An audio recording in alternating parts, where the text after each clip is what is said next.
14, who we've seen him outstanding with a kick today. He was Johnny on the spot, picked that up nicely, and able to just thunder over for the try. Now just taking an extra second here to line up his conversion. But again, just the wayward pass. There it is. Bounces off. Who's that? Number 13, I think, Shane Millick.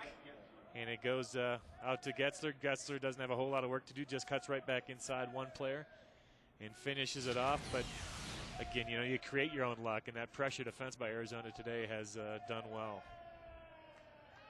Let's see if he can make it a perfect day. 6 for 6.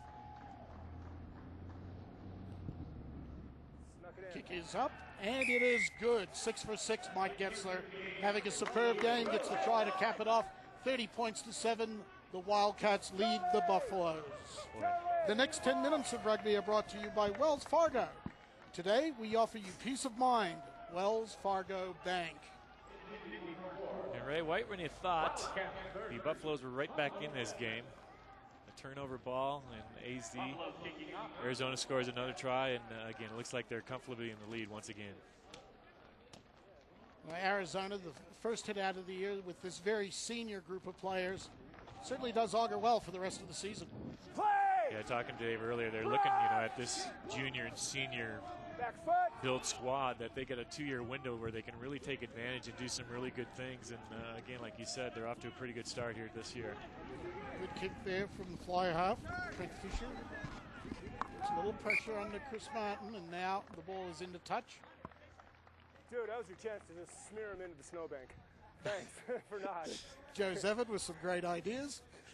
Referee. He doesn't know how hard that bank is. Yeah, into a wall. Yeah, it doesn't. It looks all nice and fluffy and friendly, but I was down on the field before the game, and that wall of snow is like a rock.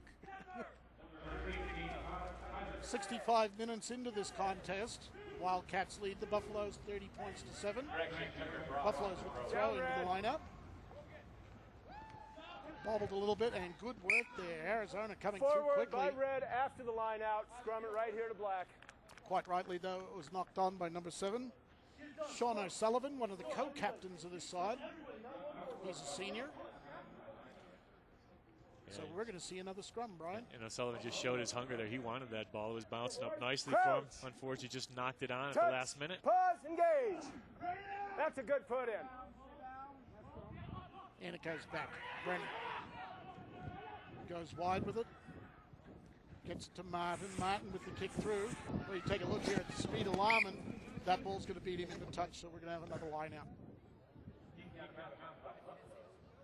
Red ball, yep, thank you. Anything? Anything? Have a look as we look towards the spring for both of these programs, Brian. The Buffaloes, even though they're going to go down today by the look of things, unless there's a miracle comeback, they're still pretty well positioned. I mean, today they haven't had their best outing of the year that we've seen, but they're in a pretty good position in this conference. Get inside your 15. Yeah, and talking about that conference, I was speaking with Sean Edris. He's just concerned about getting out of his region because it's improved so much. Air Force, Texas A&M, and LSU in particular are very, very strong programs in this West region. So, he's just worried about getting out of his own conference. But as you say that, Uwima will be back in the springtime, and that, that's going to really, really lift this Buffalo side. Sorry, Chen, and you said they're in a really good position. They have a very strong fall season. And I think these games like this one today, I mean, they can only benefit players, even though it looks like it might go down to a pretty one-sided defeat. They're going to learn from this. And especially the fly half, the young kid Trevor Brennan. A game like this is going to teach him a lot about what to do, what not to do. And I think it only bodes well for the future. We saw there the penalty going to the Buffaloes, coming in from the wrong side, not coming back around fully through the gate. So we had a penalty there to the Buffaloes. Now they're back into the into the quarter of Arizona. A rare visit. No. Good throw there. Not straight to pass. Up high for it, but not straight. There's really no excuse for the Buffaloes not to win their own lineout because Arizona is not contesting any lineout. They should just throw a hard ball to number 2, secure possession every time. And, once the ball goes beyond 2 man, all those throws start to get a little wobbly. Everybody pushes. And that ball on the outside shoulder, easy call for the referee to make. Touch. engage. Use it. Full arms. Seven, That's get out. a loose pass there, all the way back into the end zone. You came off early, but look at the result here. Yeah, that's going to be a 5-meter scrum. 5-meter scrum there. The ball was grounded in the end goal by the Arizona player after that loose pass from the scrum half, Brett Moore. Yeah, Moxness had plenty of time to get down on that ball, get it up, and do something with it. Good man. Yeah, the referee just, I mean, by all rights, he could have penalized the Buffalo player for coming off the scrum early, but... Hey, guys, can you get these cones off, please? One of those discretionary issues by the referee as we can need you get to do the a little cones off, groundwork please, Glendale? here. Glendale are already getting ready here. Don't want anyone hurting themselves. With all the snow here today, there's not a lot of room to warm up, Brian. Good and solid. Look for pass to pick up here and go right. I think he's going to try to take one-on-one the wing route here. The scrum kind of wheeled the other way. And it's the number 7. Alex Osterley takes it on the open side. Ball's not coming out of there, so we're going to see another scrum go the way of the Buffaloes. Scrum black attacking, 5. Yeah, that's where the Buffaloes really would like to have seen a right shoulder on that scrum, try to get Pask out in the clear, maybe use his winger, who now is number 20, Peter Gray, who came in as a second-half substitute. Yeah, Peter Gray wasn't in a great position there to really help out here. As you can see from his alignment, Brian, he's a little too deep, a little too close. Ray, they're setting it up to go right because they got 5 guys on the left side of the poles. They got to go right. And Gray gets the ball. Leave the ball. I would have liked to have seen the scrum half go with him in that situation, but we've got a penalty going to Arizona for holding on. Gray not releasing. You know, he's been a stickler, the referee, on not releasing today. He's been calling it quick, and the players just have to adjust to that whistle. Great opportunity here for Arizona to clear. Well, there's Gray going in. Didn't have a whole lot of help.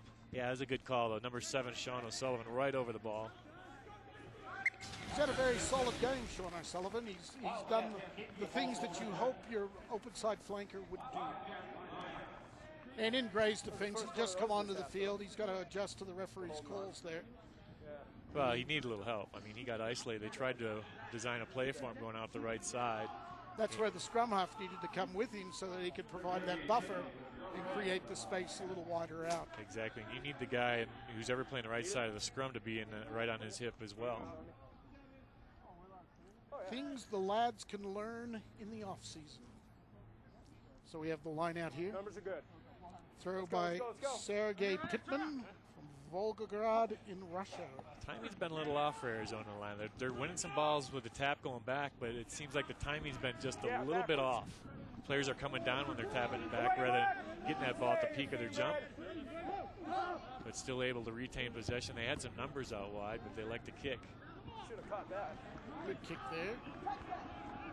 Knocked back there by Gray, so it's going to be play on. But that kick chase, Sergei Pittman is right there. That's good ball. All over it. Oh, and it's going to be a turnover. That's going to be a turnover from Pittman. Perfect positioning from Pittman. No, wait for Excellent play. You love to see your hooker chase downfield that quickly. And here's Sullivan. Can't get past the fullback. Chris Martin with the tackle. I think that was good support play by Moxness, so he was quickly there to secure possession. Nope. Leave it, and we saw the hands in. Yeah, it was Moxness who was there, but call for hands in. You're on the mark. You are on the mark. Well, I like the play by Sergei Pittman now. Oh, that was class work there. You love to see your hooker act like a fourth loose forward. Take a look at it, Brian. This is textbook stuff. Yeah, Pittman just did well there to steal that ball. Great hustle. I think that was Chris Martin, the fullback for the Buffaloes. But the kick chase, I think that defense on the kick chase has been the one element today that really has separated these two teams. They've done just outstanding work and put the Buffaloes under all sorts of pressure. Resulted in a couple of tries. Arizona's willingness on defense to organize, communicate, has really been a telling factor today, right throughout this match. Yeah, and again,